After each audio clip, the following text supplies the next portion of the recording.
রাদিয়াল্লাহু তাআলা আনহা বলেন, ইয়া রাসূলুল্লাহ, আমি আকাশের তারকাগুলো গুনতেছি। আল্লাহর নবী ডাক দেয়, আয়েশা, তুমি কি আকাশের তারকা গুনিয়ে শেষ করতে পারবানি?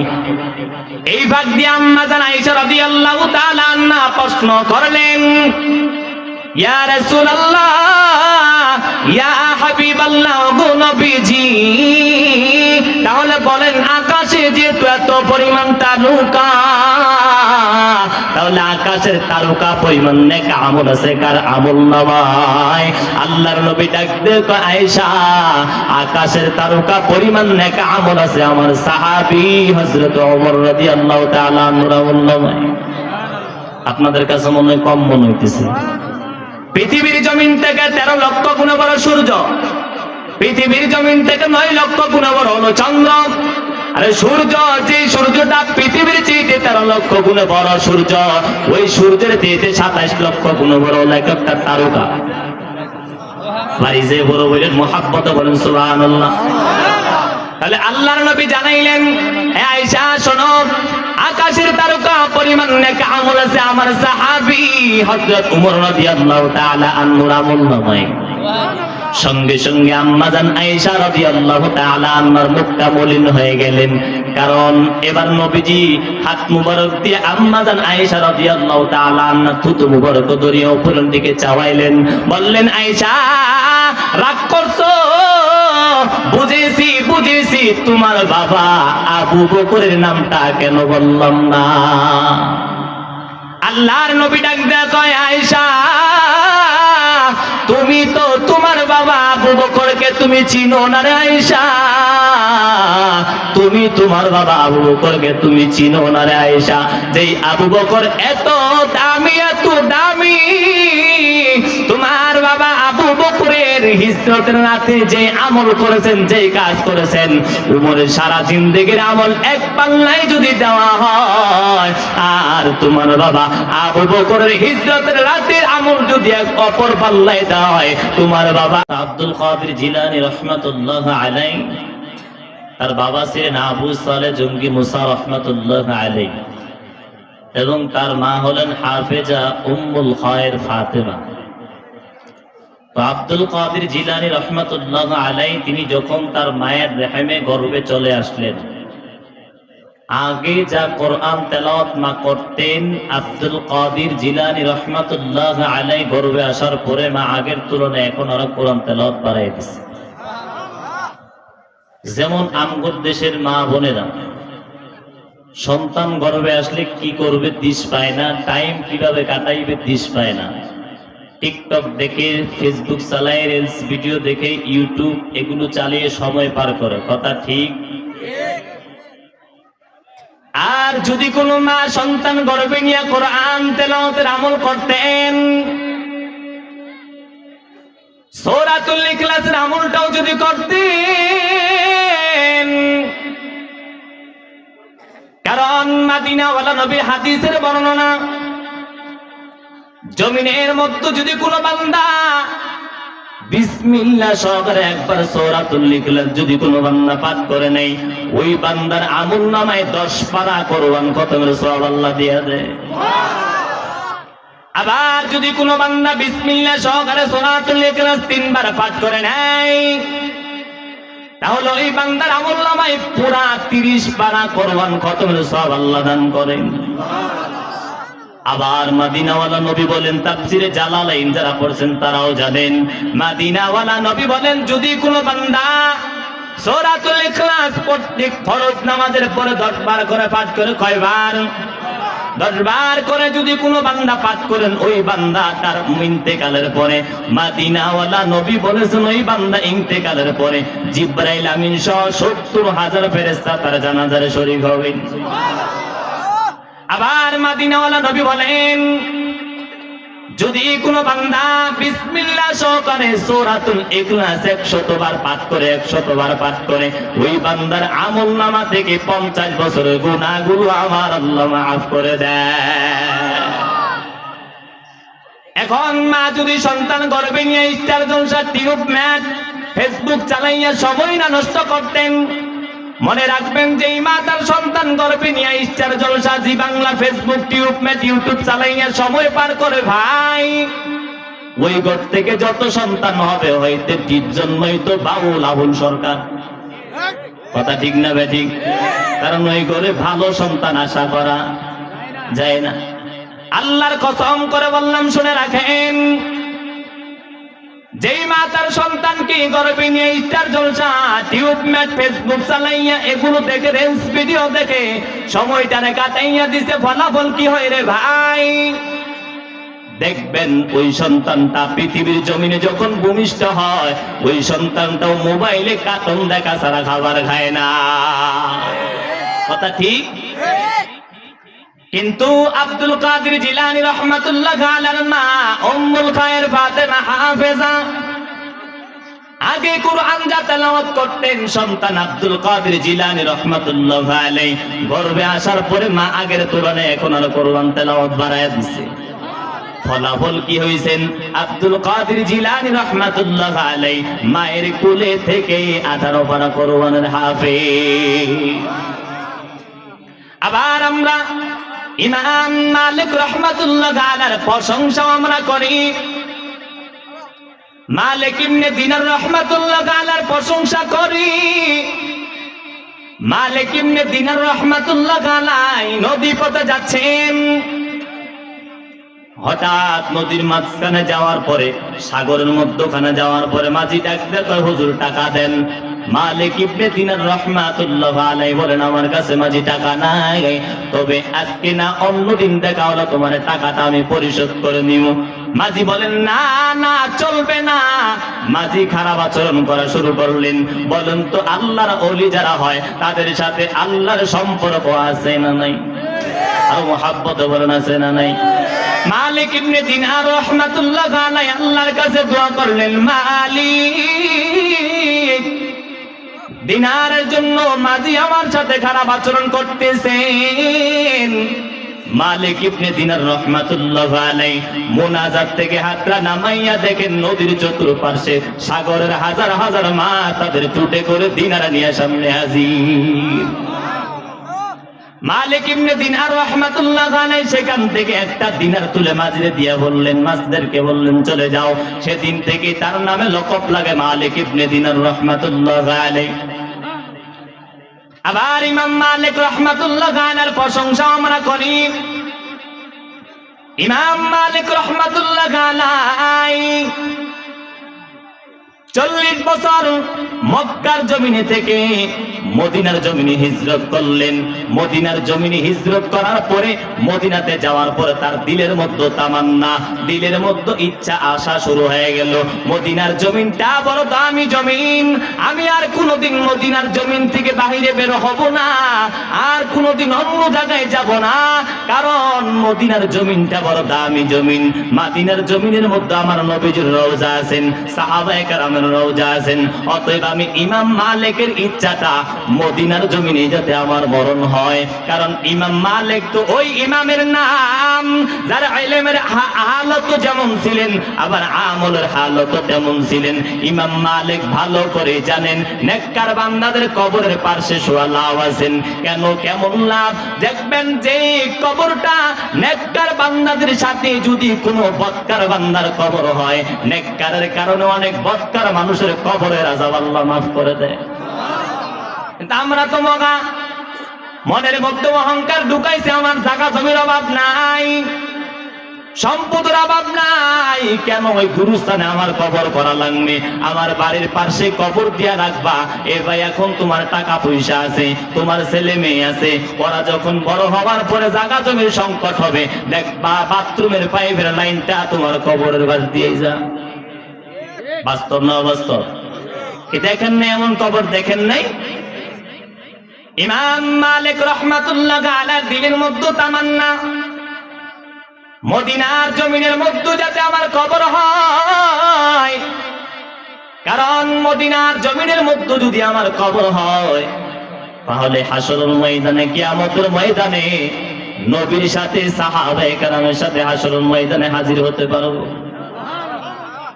যখন হজের মৌসুম আসেন, ইমাম মালিক রাহমাতুল্লাহ আলাইহি দেখে হাজী সাহেবেরা ইহরাম পরিধান করে মদিনা থেকে মক্কায় বাইতুল্লাহ জিয়ারতের উদ্দেশ্য যা। কারণ ইমাম মালিক রাহমাতুল্লাহ আলাইহি ভালো করে জানেন বাইতুল্লাহর সামনে 1 রাকাত নামাজ পড়লে 1 লক্ষ রাকাত নামাজের সওয়াব আল্লাহ দান করেন। ইমাম মালিক রাহমাতুল্লাহ আলাইহি মনের ভিতর লোকটা সামলাইতে পারতেছেন না, আবার চিন্তা করতেছেন যদি আমি মদিনার জমিন থেকে মক্কায় যাওয়ার পরে যদি আমার মরণ হয়ে যায়, তাহলে আমার অন্তরের মধ্যে দিলের মধ্যে যে তামান্না দিলের মধ্যে যে আশাটা মদিনার জমিনে যাতে আমার কবর হয়, এই আশাটা তো আমার পূরণ হবে না। যদি কোন রকম ভাবে হায়াতের জিন্দেগির কথাটা জানতে পারতাম, কতদিন বাঁচবো এই বিষয়টা যদি জানতে পারতাম, তাহলে এইবার যায় হজ্জে বাইতুল্লাহ জিয়ারত করে আসতাম। ইমাম মালিক রাহমাতুল্লাহ আলাইহি ইস্তিখারার 2 রাকাত নামাজ পড়ে ঘুমায় গেলেন। ঘুমের মধ্যে মদিনাওয়ালা নবী তার ঘরে তাশরীফ আনলেন। বলার দরকার নেই সুবহানাল্লাহ। কি মনে করতেছেন? মান আরানি ফিল মানামি ফাকাদ আরানি ফা ইন্না শাইতানা লা ইয়াতামাসসালা ফিস সিরাত। আল্লাহর নবী বলেন যেই উম্মত আমি নবীরে দেখলো সত্য দেখলো, কারণ আমি নবীর সুরত শয়তান ধরতে পারে না।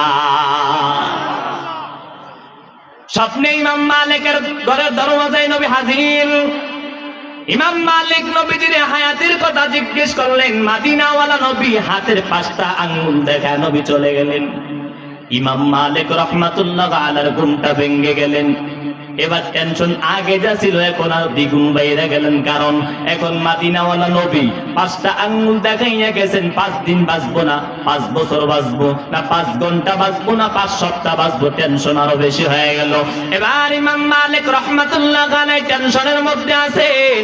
ওই জামানার ভিতরে সবচেয়ে বেশি একজন স্বপ্নের ব্যাখ্যা করনেওয়ালা ব্যক্তি মুহাম্মদ ইবনে সিরিন রাহমাতুল্লাহ আলাইহি। ইমাম মালিক রাহমাতুল্লাহ আলাইহি বলে খাদেম যাও ইবনে সিরিনের কাছে স্বপ্নের তাবির করে নিয়ে আসো, ব্যাখ্যাটা নিয়ে আসো। তবে শর্ত লাগাইয়া দিলেন খাদেম যাবা ঠিক আছে, তবে আমি ইমাম মালিকের নাম পরিচয় দিব না। শর্ত কি? আমি ইমাম মালিকের নাম পরিচয় দেওয়া যাবে না। ইমাম মালিক রাহমাতুল্লাহ আলাইহির খাদেম চলে গেলেন। ইবনে সিরিন রাহমাতুল্লাহ আলাইহির কাছে যাওয়ার পরে ইবনে সিরিন রাহমাতুল্লাহ আলাইহিকে বললেন, হুজুর মদিনার জমিনে একজনে স্বপ্নে দেখছেন নবীর কাছে হায়াতের জিন্দেগির কথা জানতে চেয়েছেন। মদিনাওয়ালা নবী হাতের 5টা আঙ্গুল দেখায় চলে গেছেন। ইবনে সিরিন রাহমাতুল্লাহ আলাইহি বলেন, বাবা স্বপ্নটা দেখছে কি? কয় নাম বলা নিষেধ। ইবনে সিরিন ধমক মেরে বলে, চলে যাও, তাহলে ব্যাখ্যা দেওয়া নিষেধ। কারণ যার তার স্বপ্নের তাবির করা যায়, এজন্য ইবনে সিরিন বললেন চলে যাও, ব্যাখ্যা করা নিষেধ। ইবনে সিরিন রাহমাতুল্লাহ আলাইহি বলেন, খাদেম শুনে রাখো, যেই স্বপ্নের তাবির করার জন্য তুমি আসছো, এই স্বপ্নটা মদিনার জমিনে একজন মাত্র ব্যক্তি দেখতে পারে, তিনি হলেন ইমাম মালিক। খাদেম ইমাম মালিকের কাছে আসলেন। ইমাম মালিক রাহমাতুল্লাহ আলাইহিকে বললেন, হুজুর আপনি পাঠাইছেন শর্ত লাগাইয়া নাম পরিচয় দেওয়া যাবে না। হুজুর বলছে যদি নাম না জানে সে ব্যাখ্যাও দিবে না। এবার ইবনে সিরিন রাহমাতুল্লাহ আলাইহি বলে দিয়েছেন খাদেমকে যে এই স্বপ্নটা যদি কেউ দেখে ইমাম মালিক ছাড়া কেউ দেখবে না।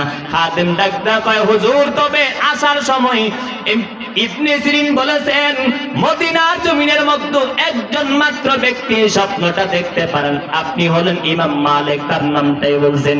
এবার ইমাম মালিক কয়, বাবা যাও, যেহেতু নাম বলে দিয়েছেন যাও, এবার যাইয়া স্বপ্নের তাবির করে নিয়ে আসো। আমি ইমাম মালিকের নামটা বলে স্বপ্নের তাবির করবো, স্বপ্নের তাবির করে নিয়ে আসো। এবারে খাদেম আবার চলে গেলেন। যাওয়ার পর বললেন, হুজুর আপনি যার কথা বলেছেন তিনি আমারে পাঠাইছেন, ইমাম মালিক স্বপ্নটা দেখছেন, তাবির করে দেন। ইবনে সিরিন রাহমাতুল্লাহ আলাইহি বলেন, বাবা যেই স্বপ্নটা ইমাম মালিক দেখছেন, আমার নবী ভাতের 5টা আঙ্গুল মুবারক দেখাইয়া নবী হায়াতের কথা বলে নাই, নবী 5 দিন বাঁচবে এই কথা বলে নাই, 5 বছর বাঁচবে এই কথা বলে নাই। আমার নবী বলেছেন, ইন্নাল্লাহা ইনদাহু ইলমুস সাআ ওয়া ইউনাজ্জিলুল গায়সা ওয়া ইয়ালামু মা ফিল আরহাম ওয়া মা তাদরি নাফসুম মাযা তাকসিবু গাদা ওয়া মা তাদরি নাফসুম বিআইয়ি আরদিন তামুত ইন্নাল্লাহা আলিমুন খাবীর। ইবনে সিরিন রাহমাতুল্লাহ আলাইহি জানাইয়া দিলেন, খাদেম যাও ইমাম মালিককে জানাইয়া দাও, ইমাম মালিককে জানাইয়া দাও আমার নবী 5 বছর 5 দিন 5 মিনিট 5 সপ্তাহ বুঝাই নাই, আমার নবী বুঝিয়েছেন। আরে ইমাম মালিক শুনে রাখো, জেনে রাখো, ইমাম মালিক পৃথিবীতে আজ পর্যন্ত কোন নবী, আজ পর্যন্ত কোন পীর, আজ পর্যন্ত কোন ওলি, আজ পর্যন্ত কোন পীরে কামেল, কোন আলেম 5টা এলেমের খবর জানে না। 5টা জ্ঞান পৃথিবীর কাউকে আল্লাহ দেয় নাই। 5টা জ্ঞান একমাত্র জানেন কে? আরো জোরে বলেন কে? মুহাব্বত বলেন কে? 5টা এলেমের খবর জানেন একমাত্র আল্লাহ। 1 নাম্বার, বৃষ্টি কোথায় হবে, কখন হবে কেউ জানে না, জানেন যিনি তিনি কে? 2 নাম্বার, মায়ের রেহমের মধ্যে জরায়ুর মধ্যে কি আছে জানেন কে? যদিও ডাক্তার 4-5 মাস বয়স হয়ে গেলে বলতে পারে, কিন্তু যখন ব্রণ আকৃতিতে থাকে তখন কিন্তু ডাক্তার বলতে পারে না ছেলে হবে না মেয়ে হবে। এই খবরটা একমাত্র শুধুমাত্র কেবলমাত্র কে জানেন? 3 নাম্বার, কার রিজিক কখন কোথায় আছে কেউ বলতে পারে না। 4 নাম্বার, মরণ কবে হবে, কবে হবে আল্লাহ ছাড়া কেউ জানে না। আর 5 নাম্বার, কিয়ামত কবে হবে আল্লাহ ছাড়া কেউ জানে না। 5টা ইলমের খবর কে জানে? আর মুহাব্বত বলেন কে জানে? তাহলে এখান থেকে এবার একটা শিক্ষা নেন। তাহলে এভাবে আমরা আল্লাহর ওলিদের প্রশংসা করি, প্রশংসা করিয়া আবার অতিরঞ্জিত করা যাবে না, সাবধান। অনেকে পীরকে মুহাব্বত করতে যায়, পীরের পায়ে সেজদা দেয়, আছে না নাই? কথা কন না, আছে না নাই? মনে রাখবেন, পৃথিবীর জমিনে যারা উল্টা পাল্টা যুক্তি দিয়া পীরের দরবারে সেজদা দেওয়াকে বৈধ করতে চায়, তারা 1 নাম্বার দলিল দিয়া ভণ্ড, 2 নাম্বার দলিল ছাড়া ভণ্ড, 3 নাম্বার এদেরকে যারা ভণ্ড বলবে না তারাও ভণ্ড। ঠিক না বা ঠিক? মনে রাখবেন, আমরা প্রশংসার একটা মাপ। আল্লাহর ওলিদের প্রশংসা আপনি যতই করেন, যতই করেন, যতই করেন, যতই করেন, মুহাব্বতে প্রশ্নটা বুঝিয়া একটু জবাব দেন বাবা। আল্লাহওয়ালা পীর মাশায়েখদের বুজুর্গদের প্রশংসা আপনি যতই করেন, বলেন তো নবীর সর্বনিম্ন যে সাহাবী, ওই সাহাবীর সমান হবেনি? মুহাব্বত বলেন হবেনি? সাহাবায়ে কেরাম নবীর ছাত্র। সাহাবায়ে কেরাম কি? কথা বলেন। সাহাবায়ে কেরাম হলো নবীজির ছাত্র। মনে রাখবেন, ছাত্রের সমালোচনা করা মানেই হলো উস্তাদের সমালোচনা করা। কথা ঠিক না বেঠিক? সাহাবায়ে কেরাম হলেন নবীর ছাত্র, আর নবীর ছাত্রদের সমালোচনা যারা করে তারা নবীর সমালোচনা করে, বাংলার জমিনে সাহাবীদের সমালোচনা করে। মনে রাখবেন, মুসলমান যারা সাহাবীদের সমালোচনা করে তারা নবীর সমালোচনা করে, আর নবীর সমালোচনা যারা করে তারা মুসলমানের বন্ধু হতে পারে না। ঠিক কিনা বলেন? মনে রাখবেন, মুসলমান, ভালো করে শুনে রাখেন, মুসলমান যদি কোনো সাহাবীর সমালোচনা করা হয় আপনার সামনে, মুমিনদের ইমানি দায়িত্ব হলো তার জিহ্বা টেনে ছেড়ে ফেলা। ঠিক কিনা বলেন? ভাইরা আমার, সাহাবায়ে কেরামের প্রশংসার আল্লাহর ওলিদের প্রশংসা এক। কথা বলেন, এই কথা বুঝতে কি কষ্ট হয়? মুহাব্বতে বলেন বুঝতে কষ্ট হয়? ভালো করে বুঝেন, সাহাবায়ে কেরামের প্রশংসা আর ওলিদের প্রশংসা কি এক না আলাদা? আব্দুল কাদের জিলানী রাহমাতুল্লাহ আলাইহি তার একজন মুরিদ প্রশ্ন করলেন, হুজুর আপনার তুলনায় সাহাবায়ে কেরামের দামটা কেমন, সাহাবায়ে কেরামের দামটা কেমন? আব্দুল কাদের জিলানী রাহমাতুল্লাহ আলাইহি জবাব দেন, বাবা শোনো, সাহাবায়ে কেরাম যুদ্ধের ময়দানে গেছে শুনছনে কয় হা, ঘোড়া নিয়ে গেছেন শুনছনে কয় হা। শুনিয়া রাখো, সাহাবায়ে কেরাম যুদ্ধের ময়দানে গেছেন, ঘোড়া নিয়ে গেছেন। ঘোড়াগুলো যখন যুদ্ধের ময়দানে দৌড়ানো শুরু করতেন, ঘোড়ার খরমের কারণে যে ধুলাবালি গুণা উঠতেন, আমি আব্দুল কাদিরের দাম সাহাবায়ে কেরামের দুলার সমান না। বলেন তো সাহাবীদের ভিতরে সর্দার সাহাবী আছে না নাই? নাম বলেন তো, কি নাম? হযরত মুহাব্বত বলেন, কি নাম? হযরত আবু বকর সিদ্দিক রাদিয়াল্লাহু তাআলা আনহু। মদিনাওয়ালা নবী জানিয়েছেন, পৃথিবীর জমিনে যত উম্মত আছেন, যত উম্মত আছেন, যত উম্মত আসবেন, সমস্ত উম্মতের নেক আমল যদি এক পাল্লায় দেওয়া হয়, এক পাল্লায় দেওয়া হয়, আর আমার আবু বকরের নেক যদি অপর পাল্লায় দেওয়া হয়, তাহলে আমার আবু বকরের নেকের পাল্লাটা ভারী হয়ে যাবে। এত দামি সাহাবী আবু বকর। আম্মাজান আয়েশা রাদিয়াল্লাহু তাআলা আনহার ঘরে নবী প্রবেশ করলেন। তাকায় দেখে আম্মাজান আয়েশা রাদিয়াল্লাহু তাআলা আনহা আকাশের দিকে তাকাইয়াছেন, আকাশের দিকে তাকাইয়াছেন। নবী প্রশ্ন করলেন, আয়েশা কি করতেছ?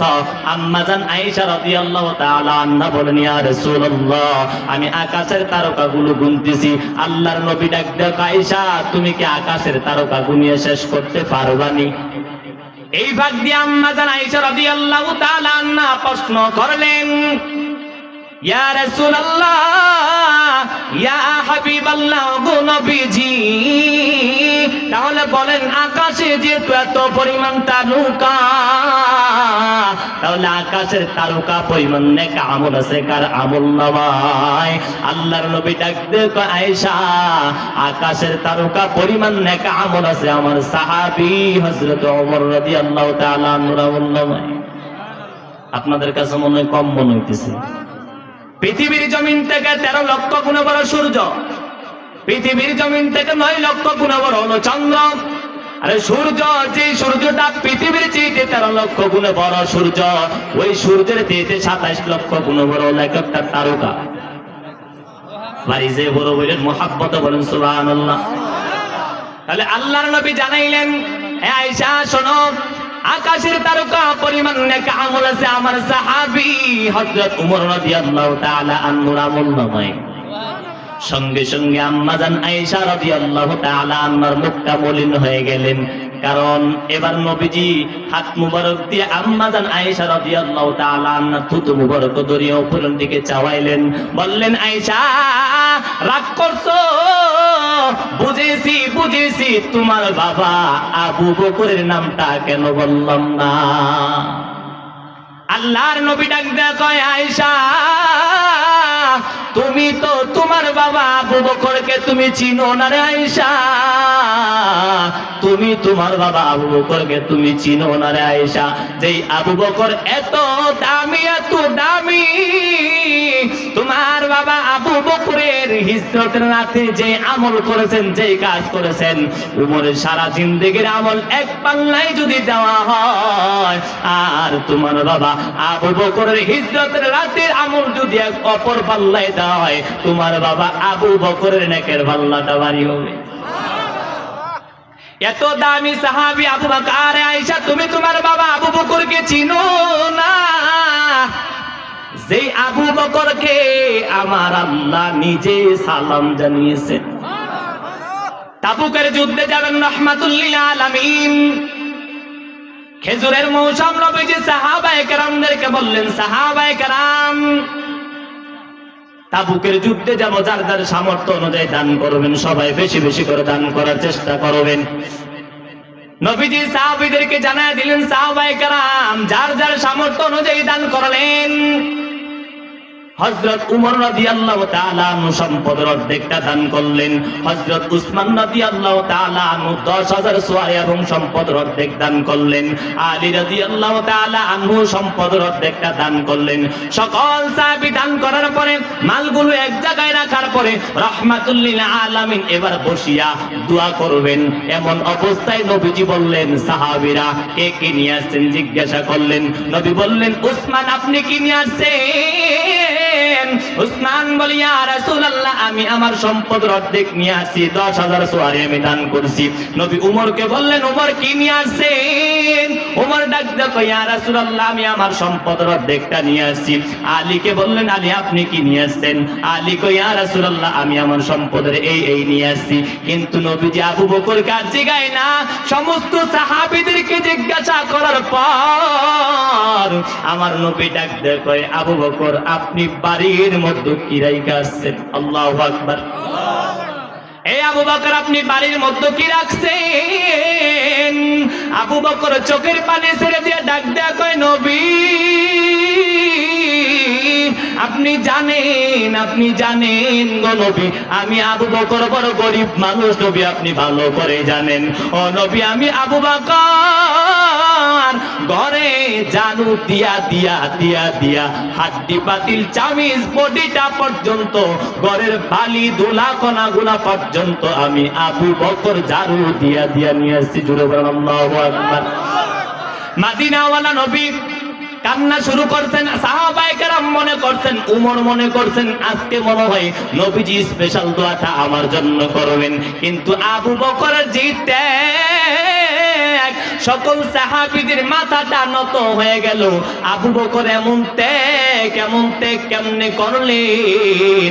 আবু বকর ডাকতে কয়, ইয়া রাসূলুল্লাহ আপনি বলেছেন আমি কি রেখে আসছি?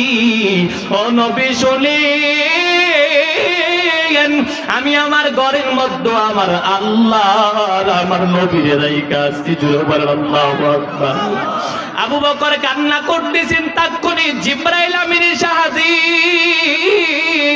জিবরাইল আমিন আইসা কয়, ইয়া রাসূলুল্লাহ ইয়া হাবিবাল্লাহ আমার আল্লাহ প্রত্যেকদিন আপনারে সালাম দেয়। ও নবী আজকে আবু বকর যেই কাজ করেছেন আপনার পাশাপাশি আপনার সাহাবী আবু বকরকে আমার আল্লাহ সালাম দিয়েছে। এত দামি সাহাবী আবু বকর, যেই সাহাবী একটা মাত্র সাহাবী, একজন কোন সাহাবী গুনাহ নিয়ে কবরে যায়নি। প্রত্যেকটা সাহাবীকে আমার আল্লাহ মরণ দেওয়ার আগে গুনাহগুলো মাফ করায়া মাগফিরাত দান করে এরপর সাহাবীদেরকে আল্লাহ মরণ দিয়েছেন। সুবহানাল্লাহ পড়েন। এখন ভালো করে বুঝেন বাবা, সাহাবায়ে কেরামের এত প্রশংসা, এত গুণগান, মনে রাখবেন সাহাবায়ে কেরামদের যত প্রশংসা যত গুণগান আপনি বাবা করেন, মনে রাখবেন আদম নবী থেকে ঈসা নবী পর্যন্ত যত নবী যত রাসূল যত পয়গম্বর আল্লাহ পাঠাইছেন, বলেন তো সাহাবায়ে কেরামের প্রশংসা আর নবীদের প্রশংসা কি সমান হবে? মহাব্বতে বলেন হবে? সাহাবায়ে কেরামের প্রশংসা আর নবীর প্রশংসা সমান হবে না। কিন্তু আরেকটা কথা ফাঁক দিয়ে শুনেন, সমস্ত নবীদের পরে, সমস্ত রাসূলদের পরে, সমস্ত পয়গম্বরদের পরে যার স্থান তিনি হলেন নবীর আদর্শের গড়া সাহাবী হযরত আবু বকর। সুবহানাল্লাহ পড়ে। এত দামি সাহাবী, এত দামি নবীর ছাত্র ছিলেন তারা। তাহলে সাহাবায়ে কেরামের প্রশংসা আপনি যতই করেন, মনে রাখবেন নবীর প্রশংসার সমান হবে না, নবীদের প্রশংসার সমান হবে না। আবার আদম আলাইহিস সালাতু ওয়াস সালাম থেকে ঈসা আলাইহিস সালাতু ওয়াস সালাম পর্যন্ত আল্লাহ যত নবী যত রাসূল যত পয়গম্বর আল্লাহ দুনিয়ার জমিনে পাঠাইলেন, ঈসা নবীর যত প্রশংসা আপনি আছে করেন, আদম নবীর যত প্রশংসা আছে আপনি করেন, মুসা নবীর যত প্রশংসা আছে আপনি করেন, ইব্রাহিম নবীর যত প্রশংসা আছে আপনি করেন। মুহাব্বতে জবান খুলে জবাব দিবেন বাবা, আখিরি জামানার পয়গম্বর রাহমাতুল লিল আলামিনের প্রশংসার সমান হবে নি? হবে। আখিরি জামানার পয়গম্বর রাহমাতুল লিল আলামিনের সমান হবে না। মনে রাখবেন আমার নবী এত দামি নবী। মানুষ যেমন নামাজ পড়ে, হজ করে, যাকাত দেয়, রোজা রাখে, আমলের একটা গোডাউন আছে, আমলের গোডাউন। মনে রাখবেন নামাজ যেমন নষ্ট হয়ে যায় 19টা কারণে, রোজা যেমন নষ্ট হয়ে যায় 10টা কারণে, মানুষ অজু করে অজু নষ্ট হয়ে যায় 7-8টা কারণে, গোসল ফরজ হয় কয়েকটা কারণে। কিন্তু এই যে মানুষ নেক আমল করে, ঈমান আনয়ন করে, ঈমানটা নষ্ট হয়ে যায় 10টা কারণে। আবার মানুষ যে নেক আমল করে, এই নেক আমলগুলা নষ্ট হয়ে যায় 3 কারণে। কয় কারণ? মহাব্বত বলেন তো বাবা, জবানগুলো কয় কারণ?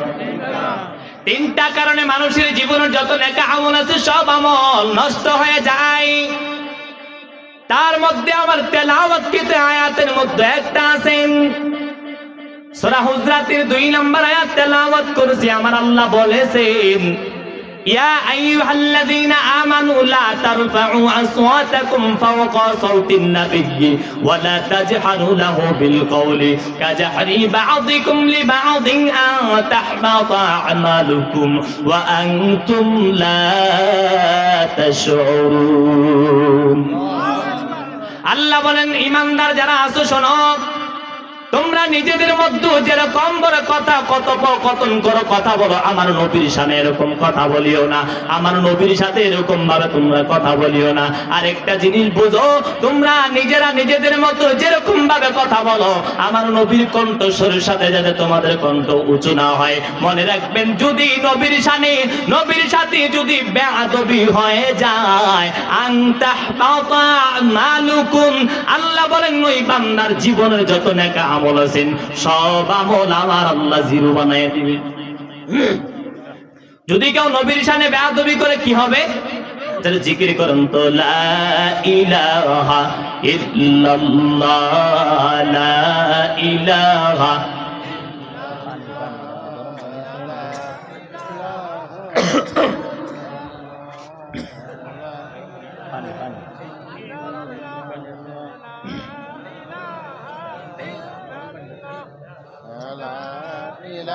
একটু আগান, মুখাপতে সামন দিকে আগান, পিছনে জায়গা হচ্ছে না। লা ইলাহা ইল্লাল্লাহ, মা বোনদের ভিতরে আগায় বসেন। লা ইলাহা ইল্লাল্লাহ, লা ইলাহা ইল্লাল্লাহ। এদিকে আগান, বাবার আগায় বসেন।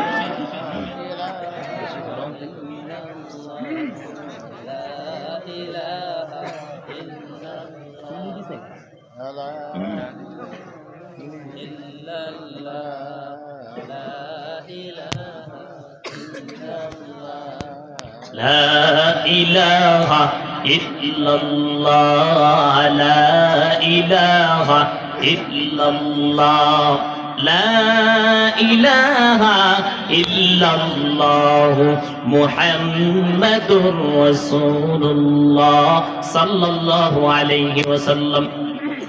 তাহলে মানুষের আমল নষ্ট হয় কয় কারণে?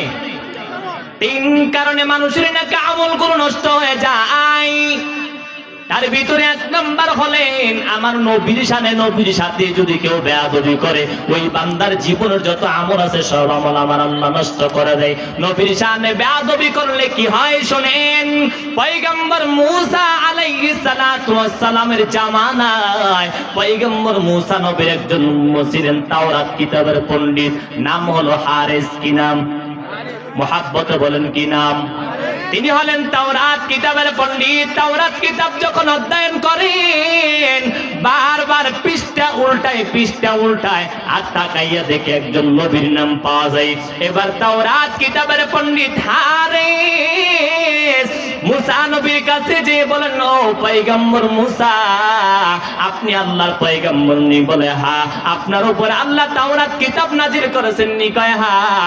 আপনি কালিমুল্লাহ, আল্লাহর সাথে কথা বলেন নি? কয় হ্যাঁ। বলে আপনার কিতাব আপনার উপরে নাজিল করা হয়েছে, কিন্তু এই কিতাবের মধ্যে বারবার একজন নবীর নাম পাওয়া যায়। পয়গম্বর মূসা আলাইহিস সালাতু ওয়াস সালাম বলেন, চিনো নাই, তিনি হলেন আখিরি জামানার পয়গম্বর মুহাম্মদুর রাসূলুল্লাহ সাল্লাল্লাহু আলাইহি ওয়াসাল্লাম।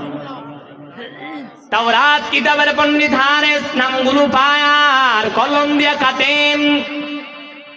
তাওরাত কিতাবের মধ্যে আমার নবীর মুসার প্রশংসা থাকবে, অন্য নবীর প্রশংসা আমি মানতে পারি না। তাওরাত কিতাবের পৃষ্ঠা উল্টায় আর কলম দিয়ে নামটা কেটে দেয়, পৃষ্ঠা উল্টাই নামটা কেটে দেয়, পৃষ্ঠা উল্টাই নামটা কেটে দেয়। নামগুলো কাটা যখন কমপ্লিট হয়ে গেলেন, হঠাৎ করে তাকাইয়া দেখেন শরীরের মধ্যে পরিবর্তন শুরু হয়ে গেলেন। কথা বলতে পারে মানুষের মতো, আকৃতিটা হয়ে গেছে পুরা গুইসাপ। নাউজুবিল্লাহ বলেন। কি হয়ে গেছেন? পুরা গুইসাপ হয়ে গেছেন। এবার তাওরাত কিতাবের পণ্ডিত হারিস নিজের বাড়ির দিকে রওনা হলেন। বাড়ির পাশে যায় বিবিকে ডাক দিলেন, বিবি দরওয়াজা ওপেন করলেন। গত দরজা খোলার পরে বিবি তো ভাই, এটা তো গুইসাপ, কোথায় আমার স্বামী? এবার হারে ডাক কয়, ও বিবি তাকাইয়া দেখো, আমি হারেস, তাওরাত কিতাবের পণ্ডিত, তোমার স্বামী হারেস। আমার স্বামী তো মানুষ, আপনি তো গুইসাপ। বলে জানো না, আমি তাওরাত কিতাবে একজন নবীর নাম পেয়েছিলাম, আখিরি জামানার পয়গম্বর রাহমাতুল লিল আলামিনের নামটা কাটার পরে কমপ্লিট যখন হয়ে যায়, আমি দেখি আমার শরীরের মধ্যে পরিবর্তন শুরু হয়ে যায়। পরিবর্তন হতে হতে এক পর্যায়ে আমি গুইসাপ হয়ে যাই। ও বিবি যাও, আমাকে নিয়ে এবং আরো লোকজন নিয়ে পয়গম্বর মুসা নবীর কাছে যাও, পয়গম্বর মুসা নবীর কাছে যা একটু আমার জন্য দোয়া করতে বলো। পয়গম্বর মুসা নবী যদি দোয়া করে, আল্লাহ আবার আমার মানুষ বানায়া দিবেন। বিবি সহকারে গুইসাপ হারেসকে নিয়ে রওনা হয়ে গেলেন পয়গম্বর মুসা নবীর দরবারে। ও পয়গম্বর মুসা, আল্লাহর কাছে দোয়া করে দেন, আল্লাহর কাছে দোয়া করে দেন। আমার স্বামী হারেস। বলে তোমার স্বামী কোথায়? বলে এই যে গুইসাপটা দেখতেছেন, এটাই হলো আমার স্বামী। বলে তোমার স্বামীর এই হালত কেন, কি হয়েছে বলো? বলে তাওরাত কিতাবের মধ্যে একজন নবীর নাম পেয়েছিল, ওই নবীর নামটা কলম দিয়ে বারবার কাটছে, কাটা যখন কমপ্লিট হয়ে যায়, তাকাইয়া দেখে গুইসাপে পরিণত হয়ে যায়। আপনি একটু আল্লাহর কাছে দোয়া করেন যাতে আল্লাহ মানুষ বানায় নেয়। মুসা নবী আল্লাহর কাছে দোয়া করবেন, তার আগেই আমার আল্লাহ জিবরাইল আমিন পাঠাইয়া দিলেন।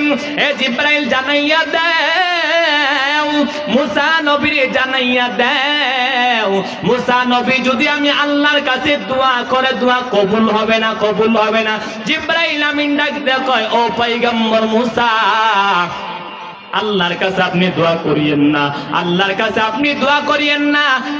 কাছে আপনি দোয়া করলে কোনো লাভ নাই। কারণ হারেস আল্লাহর সাথে বেয়াদবি করে নাই। যদি আল্লাহর সাথে হারেস বেয়াদবি করতো, তাহলে আল্লাহর কাছে তওবা করলে, কান্না করলে আমার আল্লাহ মাফ করে দিতেন।